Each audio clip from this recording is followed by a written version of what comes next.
سر ایک میرا سوال ہے اور میرے ذہن میں اکثر آتا ہے کہ جو کچھ آج آپ لوگ کر رہے ہیں کیا یہی ائمہ اہل بیت کی تعلیمات ہے؟ آسان لفظوں میں اگر میں کہوں کہ جو کچھ آپ کر رہے ہیں اہل بیت اور امام خوش ہوں گے سب دیکھ کر، مثال کے طور پر یہ ماتم، یہ سینہ کوبی، یہ زنجیر زنی، یہ تعزیے، ذی الجنا، یہ جنازے، کوئی کوئلوں پر چل رہا ہے، کوئی خود کو لہو لہان کر رہا ہے۔ دیکھیں بعض چیزیں تو میں مانوں گا اس بات کو کہ بعض چیزیں توہین مذہب کا سبب ہیں، بعض انداز اور بعض مثال کے طور طور طریقے، مثلا یہی کہ کوئی سوئی گھسا لی اپنے وجود میں، کوئی پیٹ میں کوئی چیز گھسا لی، کوئی اس ٹائپ کی حرکت کے جس سے مذاق بنے، کوئی حرکتیں کرنا کچھ اس طرح کی جو بعض ممالک سے بھی تصویریں آ رہی ہوتی ہیں، ہمارے ملک کے اندر بھی بعض چیزیں نظر آ رہی ہوتی ہیں۔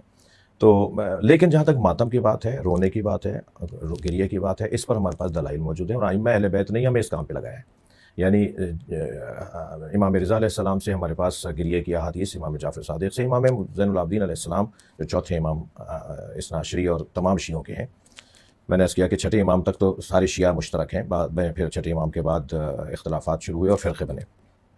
لیکن گریہ، ماتم اور عزاداری، کالے کپڑے پہننا، رونا کربلا اور امام حسین کو یاد سر کرتے کالے کپڑوں سے یاد آیا کہ ملا یازر الفقیہ، جی، یہ آپ کی بڑی کتاب ہے۔ اس میں کالے کپڑے پہن کے نماز پڑھنا مکروہ ہے۔ نہیں، اس کتاب میں ہے کہ کالا لباس فرعون کا لباس ہے۔ جی ٹھیک ہے، خانہ کعبہ کے پردے کو کیا کریں گے آپ؟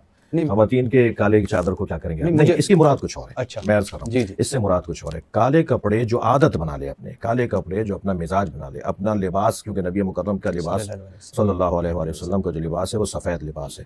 مولا علی علیہ السلام کا جو لباس ہے وہ سفید لباس ہے۔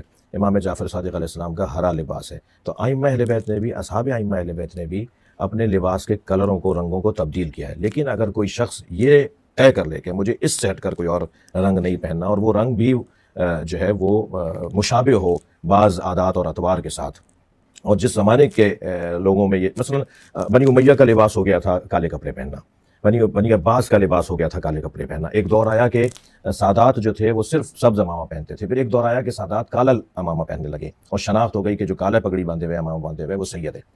تو یہ دور بدلتا رہا ہے رنگ اور کلرز کو پہننے کے حوالے سے۔ لیکن اگر کوئی شخص ان ساری چیزوں کو ہٹا کر کہ نہیں صرف میں یہی لباس پہنوں گا اور ہر حال میں یہی پہنوں گا، اس کی مذمت میں کالے کپڑے اور کالا لباس اس کی مذمت میں آیا ہے۔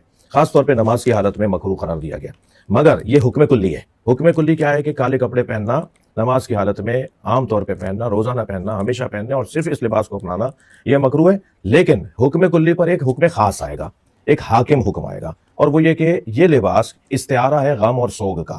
اس کے ذریعے سے لوگ پہچان لیتے ہیں کہ اس وقت یہ غم میں ہے۔ تو جو خاص ایام ہوتے ہیں جیسے محرم ہے، سفر ہے، یا کوئی شہادت کی تاریخ ہے، اس میں اگر کوئی لباس وہ پہنتا ہے اور وہ اس وجہ سے اپنا لباس اپنا رہا ہے کالا لباس، کہ وہ یہ ظاہر کرے اور یہ ثابت کرے کہ میں غم میں ہوں، تو وہ ایک حکم خاص آ جائے گا اس کے لیے۔